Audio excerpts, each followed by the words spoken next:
तो ठीक है फिर, जैसा हमने लास्ट वीडियो में कहा था कि इस वीडियो में काफ़ी इंटरेस्टिंग टॉपिक होने वाला है, उस पर आते हैं। सबसे पहले 2 स्टेटमेंट्स देखते हैं हम। The first statement is that between any 2 distinct real numbers between any 2 distinct एक-एक चीज़ के ऊपर बात करेंगे, बस स्टेटमेंट पहले लिख लेते हैं। Between any 2 distinct real numbers there exist infinite rational number. इसके जैसा ही एक और स्टेटमेंट है कि between any 2 distinct real number there exist infinite irrational numbers, उसका प्रूफ भी हम देखेंगे। तो सबसे पहले इस स्टेटमेंट पर आते हैं कि यहाँ पे एक-एक वर्ड क्या है। सबसे पहले बात करते हैं डिस्टिंक्ट रियल नंबर्स का क्या मतलब होता है। तो डिस्टिंक्ट का मतलब होता है अलग-अलग, ठीक है? अलग-अलग मतलब डिफरेंट-डिफरेंट, या फिर हिंदी में क्यों जाना, मैं आपको इंग्लिश में लिख देता हूँ कि डिस्टिंक्ट का मतलब होता है डिफरेंट। मतलब आप 2 रियल नंबर चूज़ करो, जैसे आपने एक को 5 चूज़ किया तो दूसरे को 5 आपको चूज़ नहीं करना है, भले उसको 5.1 चूज़ करो या फिर 5.001 चूज़ करो, you do not have to choose 1। Basically वो सेंस भी बनाता है, अगर आपने 2 रियल नंबर एक के ऊपर ही एक चूज़ कर लिया तो उसके बीच में क्या ही आएगा, समझ गए आप? So between 2 distinct real number there exist infinite irrational या फिर rational numbers. Wait different, distinct का मतलब होता है डिफरेंट, डिस्टिंक्ट का मतलब अलग-अलग, okay? So between 2 distinct real numbers there exist infinite rational number. Proof पे आते हैं। ये चीज़ तो हमने वैसे ही बचपन से देखी थी, लेकिन कभी प्रूफ भी नहीं देखा। लॉजिकली हमको दिख भी रहा है कि हाँ यार, बिल्कुल बीच में तो आएगा ही बहुत सारे इनफाइनाइट नंबर, लेकिन देख लेते हैं फिर भी कि इसका आर्किमिडियन प्रॉपर्टी से एक बहुत अच्छा वेल प्रूफ क्या है। सो प्रूफ है, let x comma y belongs to real number. आप 2 रियल नंबर चूज़ करते हो x and y, and without loss of generality.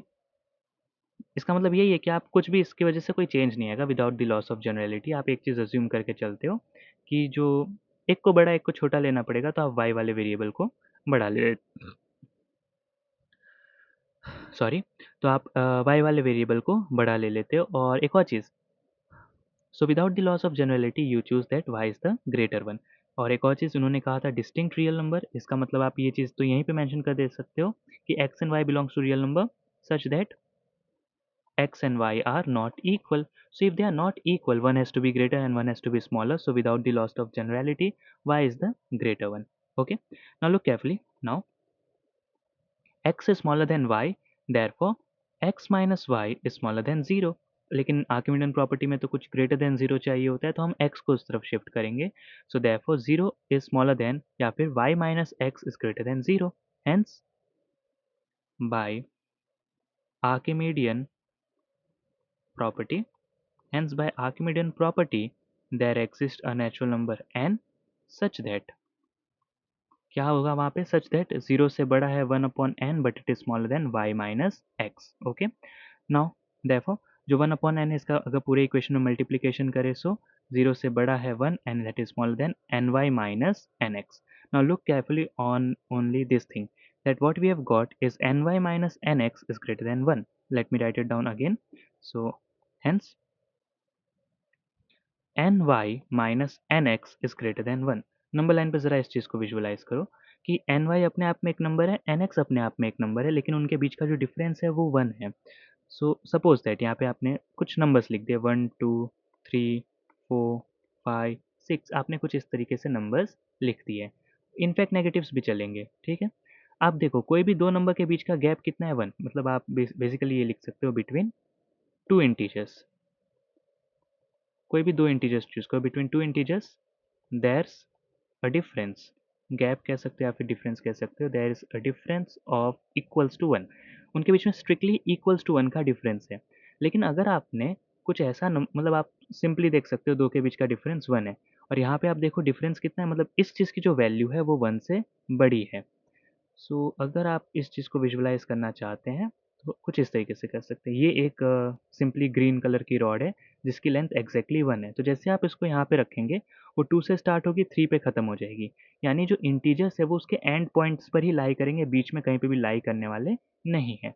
लेकिन आपने एक ऐसी रॉड चूज़ की जिसकी लेंथ वन से ज़रा सी बड़ी है, तो अब जैसे आप इसको नंबर लाइन पे रखेंगे आप क्या देख पा रहे हैं, there is always a integer that is coming on that red line. आप देख सकते हैं आप कैसे भी रखें, अगर आपने 4 से रखा तो 5 को थोड़ा एक्सीड कर जाएगी, इसका मतलब there is a integer that is lying on a red line. अगर आपने उसको 1 से इधर रखा लेकिन जब वो स्टार्ट होगी तो 2 के उधर जाके खत्म होगी, मतलब आपके पास अब 2 ऐसे इंटीजर है जो कि रेड लाइन के ऊपर आ रहे हैं। सो इससे आपको क्या समझ में आ रहा है कि as we have this particular condition that ny minus nx is a value that is greater than 1, hence there exists a z belongs to integer, there exists a integer z such that जो z है वो कहीं ना कहीं इन दोनों and points के बीच में आ जाएगा, यानी आप उस चीज़ को ऐसे लिख सकते हो कि z और इनमें से एन वाई जो वैल्यू है वो बड़ी होगी क्योंकि वाई बड़ा है। So n y is the greater value, यानी सिंपली इस तरीके का पैटर्न फॉलो होगा। एन एक्स से बड़ा हो सकता है z and smaller than n y. N x से बड़ा है z and it is smaller than n y. समझ में आ रहा है आपको? देखो इस चीज़ को वापस से, एन वाई है ये अपने आप में एक नंबर होगा, सपोज करो उसकी वैल्यू कुछ ए है। एन एक्स अपने आप में एक नंबर होगा, सपोज करो उसकी वैल्यू बी है। अब इन्होंने क्या कहा कि इसके बीच का जो डिफरेंस है वो है वन। वेट यहाँ से इसको इरेज करने दो। हाँ, इन्होंने क्या कहा कि इसका जो डिफरेंस है that is greater than one, यानी ये जो रेड लाइन है it is having a value greater than one. अब अगर आप इस पूरी नंबर लाइन को उसके ऊपर जाके प्लॉट करते हो तो आपको क्या दिखेगा कि इफ़ वन एग्जैक्टली ए की वैल्यू एग्जैक्टली वन भी रखो लेकिन जो टू है वो बी से पहले ही कहीं ख़त्म हो जाएगा, उसके बाद से थ्री आएगा। यानी आप देख सकते हो कि ए और बी के बीच में there is an integer line. अगर आपने कुछ इस तरीके से रखा कि ए यहाँ पर है, बी यहाँ पर है और red line is the distance between them that is greater than one, और आपने वन को सपोज ए से उधर चूज़ किया तो टू इधर आ जाएगा। समझ में आ रहे हो आप? क्योंकि इंटीजर्स के बीच का डिफरेंस वन होता है और आपके पास जो डिफरेंस है वो वन से बड़ा है। This means that there is a integer lying between your points, मतलब जिसका आपने डिफरेंस लिया उन दोनों के बीच में हमेशा एक इंटीजर लाई करेगा। So n x is smaller than z is smaller than n y. अब आप पूरे इक्वेशन में एक काम कर सकते हो, एन डिवाइड कर दो। सो एक्स से बड़ा हो जाएगा जेड अपॉन एन और स्मॉलर देन हो जाएगा y. Okay, now look carefully, z is an integer, nice. N belongs to natural number, nice. So therefore, z upon n forms all the rational number, है कि नहीं? z कोई भी integer हो सकता है और n जो है, चलो z जो है वो तो कोई चलो स्ट्रिक्ट होगा, कोई एक इंटीजर होगा, लेकिन n तो नेचुरल नंबर है, वो तो फ्री है। तो इसका क्या मतलब है कि z upon n forms all the rational numbers.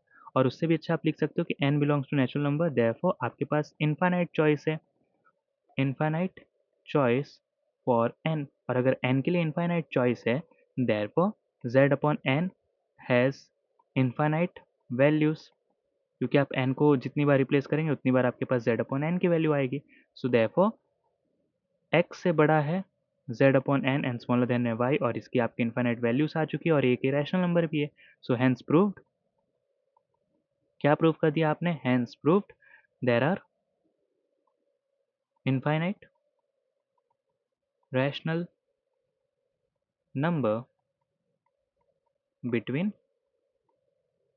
two distinct real numbers. आपने दो रियल नंबर्स चूज किए तो उसके बीच में आपको इनफाइनाइट रैशनल्स नंबर मिलेंगे। देखो z अपॉन n मिलने का मतलब क्या था कि आपको हाँ रैशनल मिला, वो तो ट्रू है, लेकिन वो इनफाइनाइट वैसे और भी बहुत सारे मिलेंगे। उसके पीछे की कंडीशन ये हो गई कि n जो है वो नेचुरल नंबर है, इसका मतलब n के लिए इनफाइनाइट चॉइसेस है। ठीक है, आप यहाँ से भी इसको अंदाज़ा लगा सकते हो कि n ज़रूरी नहीं है कोई एक वैल्यू होती है। अगर समझो कि y माइनस एक्स की वैल्यू कुछ तो आएगी, सपोज 3 आई, 4 आई या फिर 0 पॉइंट में भी कुछ आई, तो आप जानते हो कि एक बार उसके पैटर्न से छोटा हुआ उसके बाद से आप n को बहुत छोटा रख सकते हो। ज़रूरी नहीं है कि n इक्वल्स टू वन आएगा, वन पे ज़रूरी नहीं है, लेकिन जैसे कि वन को सॉरी n को 1 करोड़ रखने पर वो इस वैल्यू से छोटा हो गया, तो इसका मतलब आप n को 1 करोड़ से ज़्यादा इनफाइनाइट चॉइसेस फिर भी खुले हुए हैं, रखते जाओ तो आप और छोटे चले जाओगे, यानी n की इनफाइनाइट चॉइसेस तो हमेशा से एग्जिस्ट करती ही थी। ठीक है, जिसमें सबसे ट्रिकियर पार्ट था वो यही था कि as the difference between ny and nx is greater than one, this means that there is always an integer between nx and ny।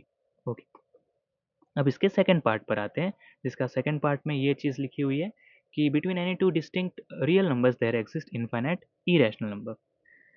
The second statement is between two distinct real number there exist infinite irrational number. इसके proof के ऊपर भी आ जाते हैं, between two distinct real number there exist infinite irrational number. So वहीं से starting हो जाएगी कि let x, y belongs to real number. Distinct कहा है, x is not equals to y, hence अगर x y के बराबर नहीं है, सो without the loss of generality आप अज्यूम कर लो कि y जो है वो बड़ा वाला है। ओके, अब आप एक काम करो, divide both the sides by square root of 2। So x upon square root of 2 is smaller than y upon square root of 2। Now look carefully, x एक रियल नंबर था, y एक रियल नंबर था, यानी x upon root 2 and y upon root 2 is still a real number. और अगर ये दोनों real number है, तो जस्ट हमने जो अबाउ प्रूव किया उसका मतलब क्या है, there exist m belongs to rational number such that x upon root 2 से बड़ा है m and it is smaller than y upon root 2। आपने जस्ट देखा कि between two real numbers there exist infinite rational numbers. So अगर ये दोनों values real है, तो इसका क्या मतलब है कि there exist a rational number that is between this two real numbers. अब आप स्क्वायर रूट ऑफ 2 का मल्टीप्लीकेशन करेंगे, so x is smaller than root 2 m and that is smaller than y। Okay, now m के लिए तो infinite choices है, m has infinite choice. This means that root 2m has infinite values। और आप एक और चीज जानते हैं कि the product of a irrational number with a rational number is always a irrational number। Also, root 2m is an irrational number।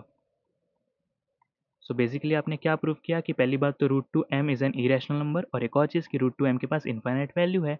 Hence we have concluded the fact that between two real numbers there are infinite irrational number.